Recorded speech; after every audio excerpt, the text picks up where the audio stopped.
하나님 말씀 이사야 40장 1절에서 11절까지 말씀 교독하겠습니다. 이사야 구약성의 이사야 40장 1절에서 11절입니다. 오늘은 12월 23일 토요일 아침입니다. 오늘까지 성탄 본문 묵상합니다. 12월 23일자 본문 이사야 40장 1절에서 11절까지 말씀 교독하겠습니다. 구약성경 1014쪽입니다. 너희의 하나님이 이르시되 너희는 위로하라 내 백성을 위로하라 너희는 예루살렘의 마음이 닿도록 말하며 그것에게 외치라 그 노역의 때가 끝났고 그 죄악이 사함을 받았느니라 그의 모든 죄로 말미암아 여호와의 손에서 벌을 배나 받았느니라 할지니라 시니라. 외치는 자의 소리여 이르되 너희는 광야에서 여호와의 길을 예비하라 사막에서 우리 하나님의 대로를 평탄하게 하라 골짜기마다 도두어지며 산마다 언덕마다 낮아지며 고르지 아니하는 곳이 평탄하게 되며 험한 곳이 평지가 될 것이요 여호와의 영광이 나타나고 모든 육체가 그것을 함께 보리라. 이는 여호와의 입이 말씀하셨느니라. 말하는 자의 소리여 이르되 외치라. 대답하되 내가 무엇이라 외치리까 하니 이르되 모든 육체는 풀이요 그의 모든 아름다움은 들의 꽃과 같으니 풀은 마르고 꽃이 시듬은 여호와의 기운이 그 위에 불미라. 이 백성은 실로 풀이로다. 풀은 마르고 꽃은 시드나 우리 하나님의 말씀은 영원히 서리라 하라. 아름다운 소식을 시온에 전하는 자여 너는 높은 산에 오르라. 아름다운 소식을 예루살렘에 전하는 자여 너는 힘써 소리를 높이라. 두려워하지 말고 소리를 높여 유다의 성읍들에게 이르기를 너희의 하나님을 보라 하라. 보라 주 여호와께서 장차 강한 자로 임하실 것이요 칠이 그의 팔로 다스릴 것이라. 보라 상급이 그에게 있고 보응이 그의 앞에 있으며 그는 목자같이 양떼를 먹이시며 어린 양을 그 팔로 모아 품에 안으시며 젖먹이는 암컷들을 온순히 인도하시리로다. 아멘.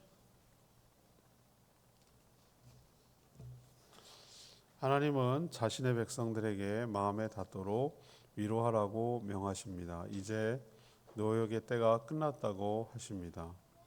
외치는 자의 소리가 되어 주의 길을 예비하라고 명령하십니다. 모든 육체는 풀이며 꽃은 영광이지만 풀은 마르고 시들지만 주의 말씀은 영원할 것이며 주의 영광을 보게 되리라고 하셨습니다. 장차 여호와께서 강림하셔서 친히 목자가 되어 주셔서 인도하실 것을 예언하는 내용이 오늘 내용입니다. 여기 보면 예수 그리스도라는 이름 표현이 전혀 없지만 이 본문도 예수 그리스도를 내포하고 예언하고 있는 말씀으로 유명합니다. 그래서 오늘 질문은 예수님은 우리에게 어떤 의미인가? 이것이 오늘 질문입니다. 예수님은 우리에게 어떤 의미인가? 먼저 1절, 2절 말씀입니다. 하나님이 자신의 백성을 위로해 주십니다. 이 40장부터 이사야 분위기가 달라진 내년에 우리 이사야도 묵상하게 됩니다. 분위기가 완전히 달라집니다. 유다가 바벨론의 포로가 된 것을 전제로 지금 말씀하고 계십니다. 하나님은 주의 종에게 명령하기를 내 백성을 위로하라고 그렇게 명령하십니다. 그것도 그냥 위로가 아니라 마음에 닿도록 위로하라 이렇게 말씀하시죠. 그리고 또 외치라고 말합니다. 그 외치는 내용이 이제 노역의 때가 끝났고 노역이라는 것은 강제로 일하는 것을 노역이라 하지 않습니까? 그리고 그 죄악이 사함을 받았다. 이 내용을 외치라는 거예요. 이것 역시 상징입니다. 죄로 인한 하나님의 책벌, 하나님의 징계 이런 것이 끝났다는 것이죠. 이 예언은 1차적으로는 하나님이 택한 유다 백성들이 그들의 죄로 인해서 바벨론에게서 포로가 되었는데, 바벨론에게 포로가 되었지만 이제 70년이 지나서 그 죄값을 다 치렀으므로 다시 돌아오게 될 것을 전하라, 위로하라, 그런 의미입니다. 그렇지만 앞에서도 말했듯이 이 예언은 내포되어 있고 이중적이고 중첩적입니다. 이것은 유다 백성들의 바벨론 포로 귀환 제2의 출애굽 이것만 의미하는 것이 아니고, 궁극적으로 하나님은 주 예수 그리스도를 께서 택한 백성들의 죄값을 십자가에서 다 처리하셨으므로 이제 더 이상의 죄로 인한 진노, 죄로 인한 심판이 없으니 위로하라는 그런 의미가 이 안에 내포되어 있는 것입니다. 하나님을 우리는 오해하지만 화내고 벌만 주시고 아주 고약한 분인 것처럼 생각하지만, 그렇지 않고 오늘 말씀을 통해서 보면 여전히 자신의 백성들을 사랑하시고 내 백성이라고 말하시고 진정으로 이런 식으로 주의 종들을 통해서 위로의 말을 전해주시는 고마운 분인 것을 이 말씀을 통해서 알 수가 있습니다. 두 번째 얘기는 3절 4절 말씀인데요. 예수 그리스도께서 오시는 길을 예비해야 한다라고 우리에게 가르치고 있습니다. 하나님은 여호와의 길을 예비하라 이렇게 얘기합니다. 주의 길을 예비하라는 것이죠.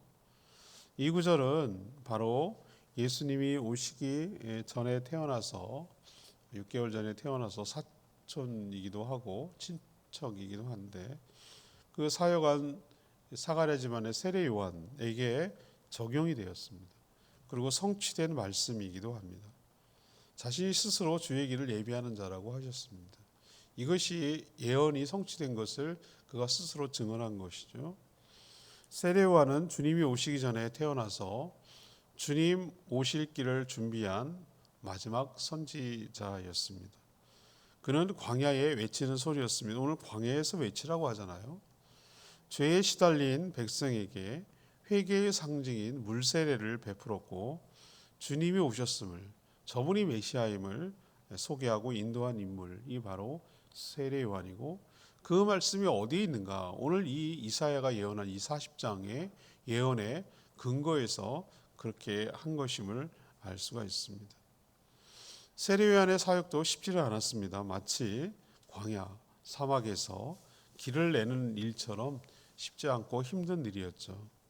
하지만 그의 사역으로 주 예수 그리스도께서 이 땅에 오셔서 공생애의 사역을 원활하게 하신 것처럼, 우리는 세례 요한처럼 재림을 기다리는 우리 성도에게도 똑같은 동일한 명령을 내리고 있다는 것을 우리는 적용해야 합니다. 세례 요한이 주의 길을 예비한 것처럼 우리도 주님 오실 길을, 다시 오실 주님 오실 길을 예비하며 살아야 된다고 촉구하는 내용이죠. 은유고 비유입니다만 높은 곳은 낮추고 낮은 곳은 평탄하게 하라고 합니다. 이것은 얼핏 들으면 산을 깎아 습지나 낮은 곳을 메꾸라 이런 식으로 들릴 수 있어요. 1차적으로 생각하면 꼭 무슨 삭 깎는 토목공사를 하라고 이 표현을 썼겠어요? 높아진 마음, 교만한 마음, 하나님처럼 살려고 하는 높아진 마음을 낮추고, 자존감이 낮고 열등감이 있고 바닥을 치는 인생들에게 메꿔주고 평탄하게 해주고, 그게 바로 주님 오실 길을 예비하며 길을 닦는 일이죠. 마치 길을 닦아서 준비하는 것처럼 지금 토목공사하는 것처럼 표현을 해놨는데, 주님 오실 길을 예비한다는 것은 우리 사람들의 마음을 그렇게 준비한다는 것이죠. 개별적, 집단적 다 적용이 되죠. 개인에게 높아진 마음을 낮으시고 평탄하게 만들고, 또 높아진 이 사회를 낮아지게 하고 겸손하게 하고 또 메꿔진 궁핍한 결핍된 곳을 메꾸는, 그게 바로 주님 오실 길을 예비하는 것인 줄로 압니다. 그렇게 할 때 여호와의 영광이 나타나고 모든 육체가 그의 영광을 보게 될 것을 외치라고 그렇게 말하고 있습니다. 우리도 세례 요한과 같이 1차적으로 오신 세례 요한이 처음 오신 예수님의 길을 광야에 외치는 소리로 외쳤다면, 우리 역시 정말 아무도 안 듣는 것처럼 보이지만, 그렇지만 하나님이 계셨던 그 광야에 외치는 자의 소리로 들을 귀가 있는 자들에게 외치며 주님 오실 길을 예비하며 살아가는 저희 모두가 되기를 원합니다. 세 번째 얘기는 5절에서 11절까지의 말씀입니다. 예수 그리스도가 우리의 진정한 위로자가 되신다라는 것을 오늘 말씀을 통해서 가르쳐 줍니다. 무엇을 외쳐야 할까? 풀처럼 연약한 인간. 오늘 6절에 있는 말씀이 그렇죠. 모든 육체는 이렇게 시작되는 유명한 말이죠. 풀처럼 연약한 인간. 그 풀의 꽃처럼 초라한 인간의 업적. 우리 인간은 참 대단해 보이고 영원하고 강해 보이지만 하나님 입장에서 보면은 우리가 꼭 풀처럼 보이는 거예요. 연약하고 금방 쓰러지고 금방 베어지고 덥거나 추워도 죽어버릴 수밖에 없는, 그러나 그 풀에서 피는 꽃처럼 아름답죠. 들꽃은 자기는 대단한 것처럼 보이지만 하나님은 풀의 꽃처럼 보잘것없는 것이죠. 우리 인간의 모습을 아주 정확하게 표현한 거예요. 인간이 이룬 업적이 풀의 꽃과 같고 인생이 연약한 풀처럼 같은 존재라는 것이죠. 그런 것이 시들 것이다. 모든 육체는 풀인데 그의 모든 아름다움은 들의 꽃과 같은데 7절에 보니까 풀은 마르고 꽃은 시들어 버린다. 인생의 요한한 인생을 이렇게 묘사하고 인간이 이룬 영광과 그 업적 이런 것들이 얼마나 보잘것없이 사그러지는가라는 것을 이 풀의 쓰러짐, 된서리를 맞고 흔적조차 사라지는 풀꽃의 모습으로 인간을 묘사하고 있습니다.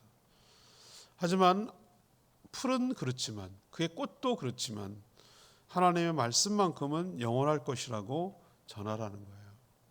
그 아름다운 소식을 전하라는 거예요. 위축되지 말고 소리를 높여서 외치라고 오늘 이야기를 하고 있습니다. 왜 그렇습니까? 하나님의 말씀은 반드시 성취되고 믿을 수 있기 때문입니다. 아름다운 소식, 이게 기쁜 소식이고 복된 소식이고 이걸 복음이라고 하죠. 뭘 외치라고 합니까? 복음입니다. 복음이란 여호와께서 강한 자로 임하신다는 내용이에요. 바벨론 포로 이후에 강한 자로 임하셨습니까? 하나님이? 1차적으로는 예수 그리스도께서 오시지만 궁극적으로는 주님께서 다시 오셔서 이 모든 것들을 이루신다는 이중적이고 복선적인 의미가 깔려 있습니다. 임마누엘, 오셔서 친히 그의 팔로 다스릴 것을 오늘 예언합니다.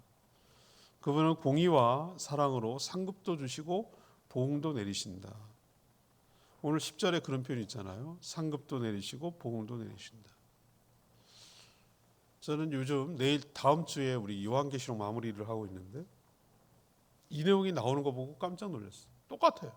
성경의 초질관, 일관성 있게 얘기하는 내용이 그거예요. 하나님께서 공의로 다스린다. 상 받을 자에게는 상을 주시고 벌 받을 자에게는 벌을 주신다. 이런 내용이 일관성이 있어요. 오늘도 10절에 보면 여호와께서 강한 자로 임하실 거라고 그랬잖아요. 친히 그의 팔로 다스릴 거라고 하셨잖아요. 이것이 예언이 성취되려면 예수 그리스도가 오셔서 왕으로 통치하시고 군림하시고 임마누엘 되시고 천국이 그의 성전이 되어야 이게 가능한 일이 되는 거거든요. 그러니까 이사야 선지자를 통해서 하나님은 벌써 먼 훗날에 있어야 될 일들을 이런 식으로 복선으로 예언하고 있다는 게 놀라워요. 이거는 사람이 한 게 아니고 성령의 감화 감동으로 이사야가 이 예언을 했다는 것을 저는 확신할 수 있어요. 이건 사람이 할 수 있는 것이 아니에요. 하나님만이 그에게 계시를 주어서 이것을 할 수 있다는 것을 알 수가 있는 것이죠. 그가 오시면 어떻습니까? 목자처럼 자신의 양떼를 먹이시고 어린 양을 모아 품에 안으시고 푸른 초장으로 인도하신다. 이건 천국의 묘사를 그리고 있는 것이죠. 이상적인 사회를 묘사하고 있어요. 이 묘사, 이 표현에 딱 맞는 분은 한 분밖에 없어요. 예수 그리스도뿐입니다. 그분이 우리의 진정한 위로자가 되십니다. 그분이 오셔야만 진정한 공의와 사랑의 통치하는 나라가 완성되고 이루어지게 될 줄 믿습니다. 오늘 2절 말씀이 저는 레바의 말씀을 잡았습니다. 너희는 예루살렘의 마음에 닿도록 말하며 그것에게 외치라. 그 노역의 때가 끝났고 그 죄악이 사함을 받았느니라. 그의 모든 죄로 말미암아 여호와의 손에서 벌을 배나 받았느냐 할지니라 하시니라. 이사야처럼 신약 같은 구약이 없어요. 이런 표현이 좀 묘한데 구약 중에서도 가장 신약적인 내용이 많이 표현되어 있는 성경이라는 얘기죠. 마치 예수님 이후에 나온 계시처럼 보일 정도예요. 1차적으로 바벨론에 사로잡힌 유다에게 하신 말씀이에요. 이 말씀은 1차적으로는 그래요. 그렇지만 이 말씀을 성탄 본문에 왜 끼워넣겠어요? 그 이유가 뭐예요? 의도가 죄로 인해서 사단에게 종살이하는 지금의 사람들에게도 위로의 말씀을 전하라는 뜻입니다. 먼저 믿은 우리에게 명령합니다. 내 백성, 하나님 백성이라고 말해요. 도저히 하나님 백성 같지 않을 텐데 내 백성이라고 말합니다. 내 백성을 위로하라고 합니다. 세파에 시달리고 죄악에 시달리고 사단에 시달린 내 백성을 위로해 주래요. 위로의 근거가 뭡니까? 잘 될 거야. 이런 그냥 막연한 낙관론을 얘기하는 게 아니에요. 근거가 너무 분명해요. 주님이 오시기 때문에, 주님이 다스리기 때문에, 하나님 주님을 통해서 예수 그리스도를 통해서 구원하실 것이기 때문에, 그게 확실하기 때문에 마음에 닿도록 이의 얘기를 전해서 위로하라고 하고 그 주님 오실 길을 예비하라고 하십니다. 주님만이 우리의 진정한 위로자가 되어 주십니다. 이처럼 하나님의 말씀은 변치 아니하시고 성취하고 이루어지게 될 줄 믿습니다. 우린 그 과정 중에 지금 있는 것이죠. 진정한 위로는 주님이 오셔야 완성될 줄 믿습니다.